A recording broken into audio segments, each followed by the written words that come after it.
Welcome, everybody. This is Alan with Daily Armour of God. Thank you so much for joining me today. I hope you're all doing well. This is reading the New Testament in 66 days. We're on day 7. Today we'll be reading Matthew 22 through 24. So let's get started here in Matthew chapter 22 and verse 1. And Jesus answered and spake unto them again by parables, and said, The kingdom of heaven is like unto a certain king which made a marriage for his son, and sent forth his servants to call them that were bidden to the wedding, and they would not come.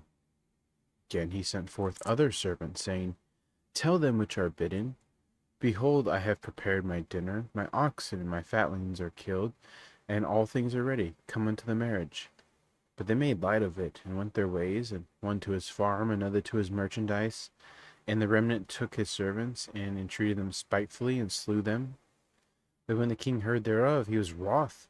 And he sent forth his armies, and destroyed those murderers, and burned up their city. Then saith he to his servants, The wedding is ready, but they which were bidden were not worthy. Go ye therefore into the highways, and as many as ye shall find, bid to the marriage. So those servants went out into the highways, and gathered together all, as many as they found, both bad and good, and the wedding was furnished with guests.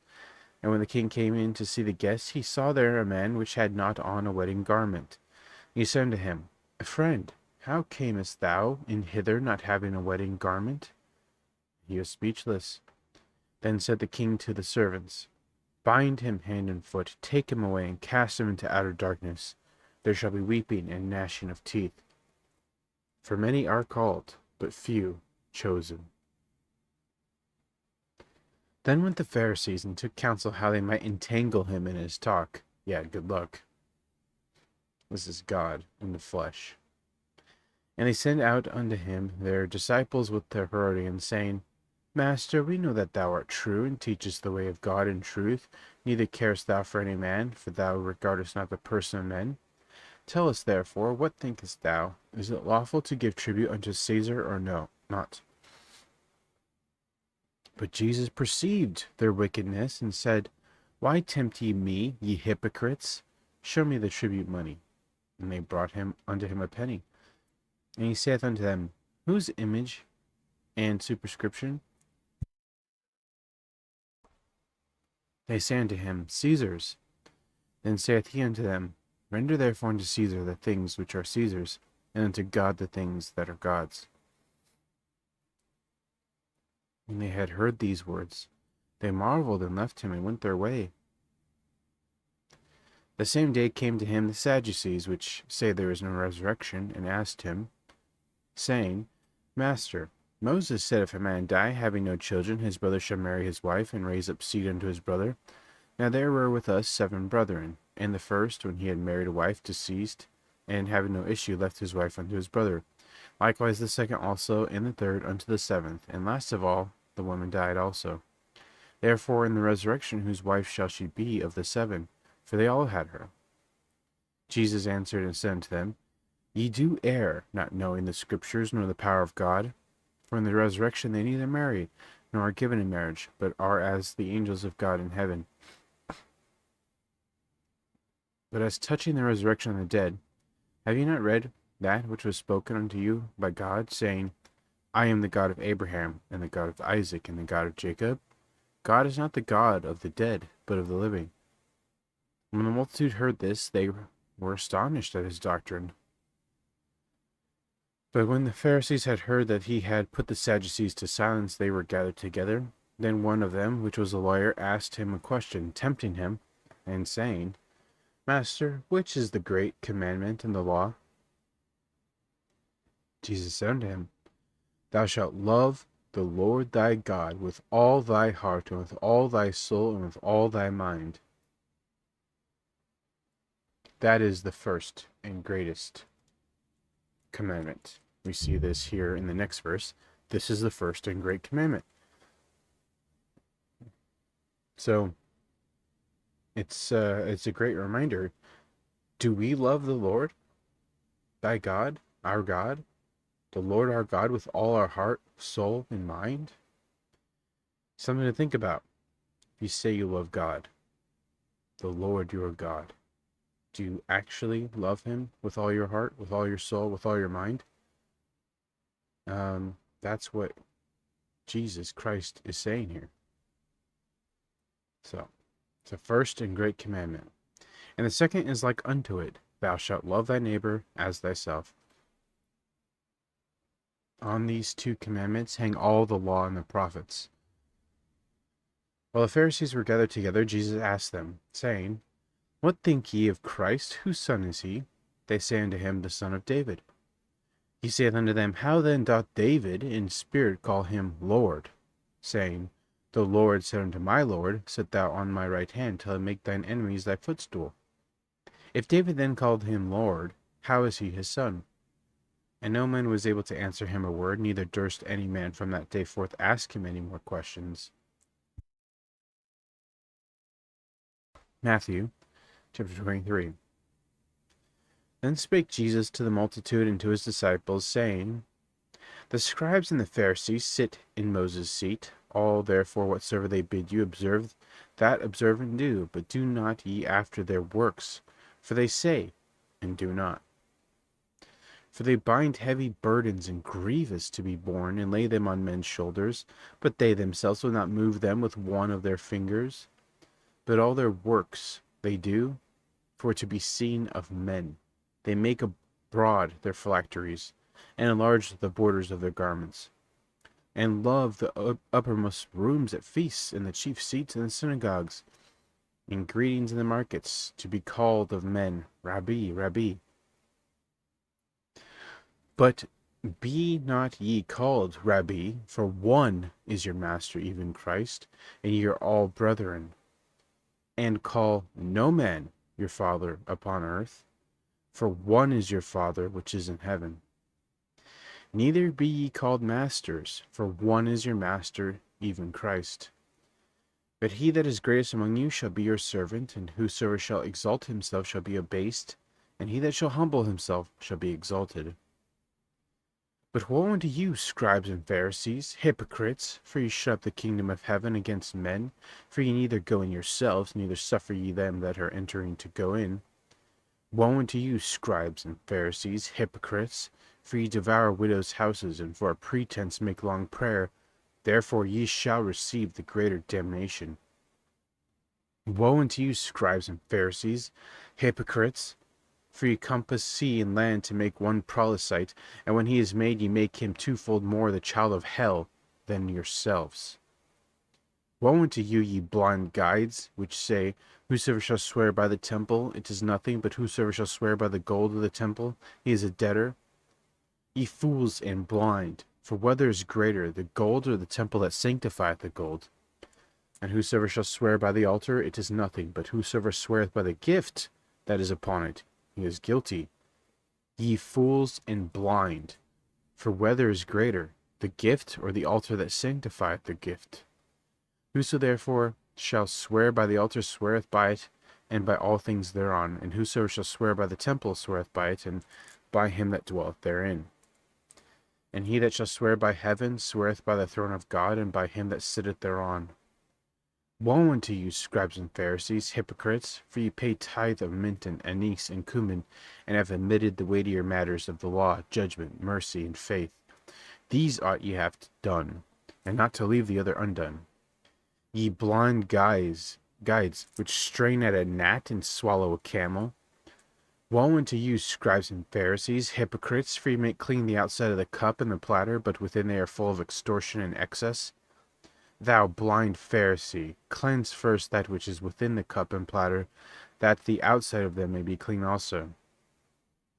Woe unto you, scribes and Pharisees, hypocrites, for ye are like unto whited sepulchres, which indeed appear beautiful outward, but are within full of dead men's bones, and of all uncleanness.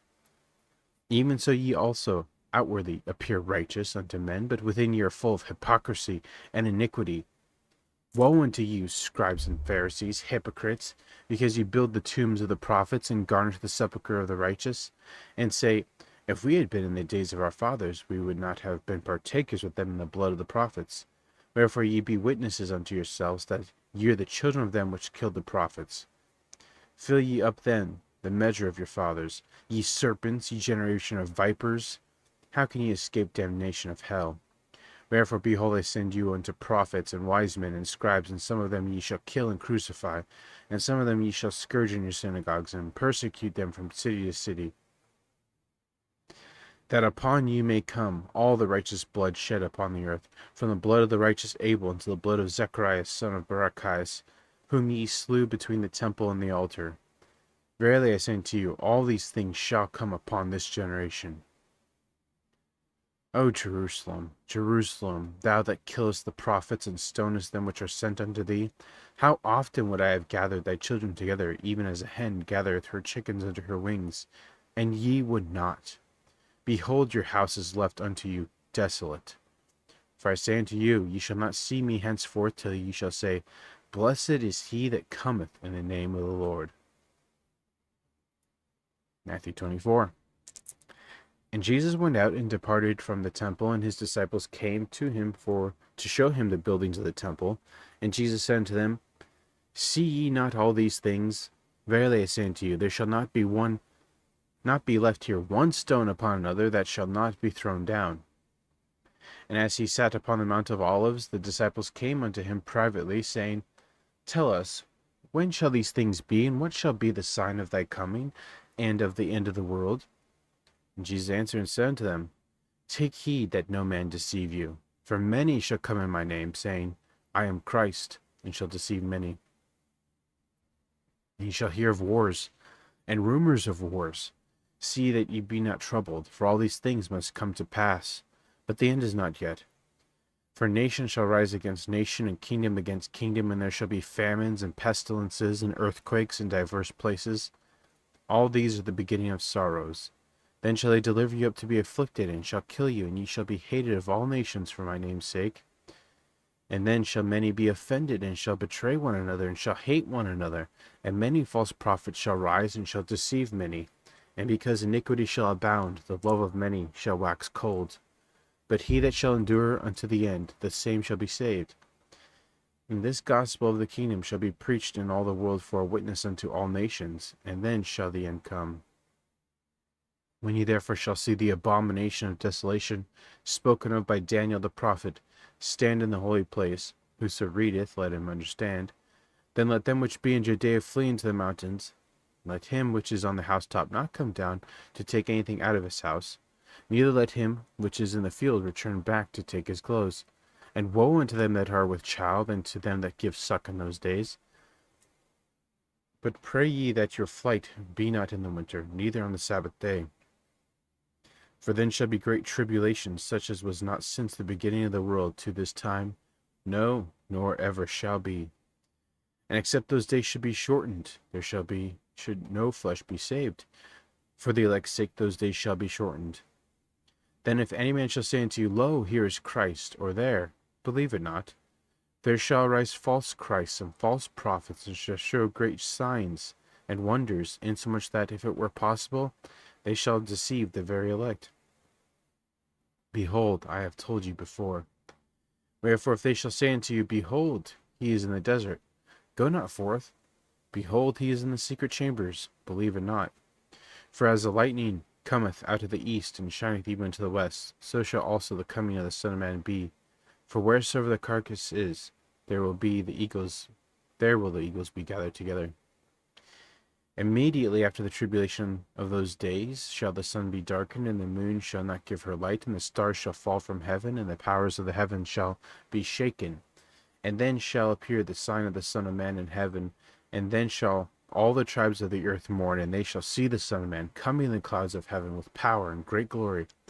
And he shall send his angels with great sound of a trumpet, and they shall gather together his elect from the four winds, from one end of heaven to the other. Now learn a parable of the fig tree. When his branch is yet tender, and putteth forth leaves, ye know summer is nigh. So likewise, when ye shall see all these things, know that it is near, even at the doors. Verily I say unto you, this generation shall not pass till all these things be fulfilled. Heaven and earth shall pass away, but my words shall not pass away. But of that day and hour knoweth no man, no, not the angels of heaven, but my Father only. But as the days of Noe were, so shall also the coming of the Son of Man be. For as in the days that were before the flood, they were eating and drinking, marrying and giving in marriage, until the day that Noe entered into the ark, and knew not until the flood came and took them all away. So shall also the coming of the Son of Man be. Then shall two be in the field, and one shall be taken, the other left. Two women shall be grinding at the mill, the one shall be taken, the other left. Watch therefore, for you know not what hour your Lord doth come. But know this, that if the goodman of the house had known in what watch the thief would come, he would have watched, and would not have suffered his house to be broken up. Therefore be ye also ready, for in such an hour as ye think not, the Son of Man cometh.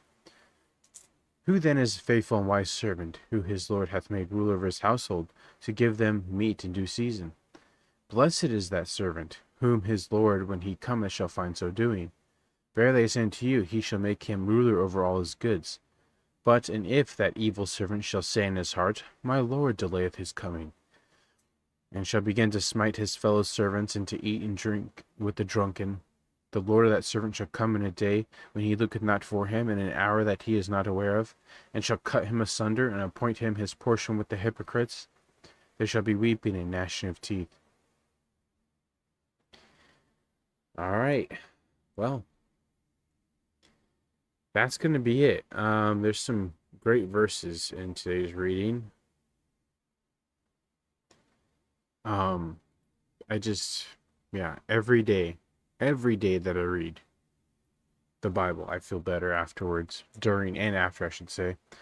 But this verse popped out to me because it's a great reminder to myself that when I say I love the Lord God, am I just saying it with my words, with my lips, or am I saying it because I truly mean it? I love the Lord, my God, with all my heart, with all my soul, with all my mind. So, it's a great reminder to really put it in perspective how much we should be loving the Lord our God. Not just a little bit, but with all our heart. Just like the verse in Proverbs 3:5, trust in the Lord with all thine heart, and lean not unto thine own understanding. So, great verses. Anyway, thank you so much for joining me. Hope you guys have a great evening, morning, noon, wherever you're at.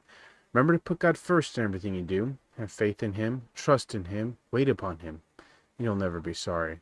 God willing, we'll see you tomorrow with more of this Bible reading plan. So thanks again, take care, and God bless.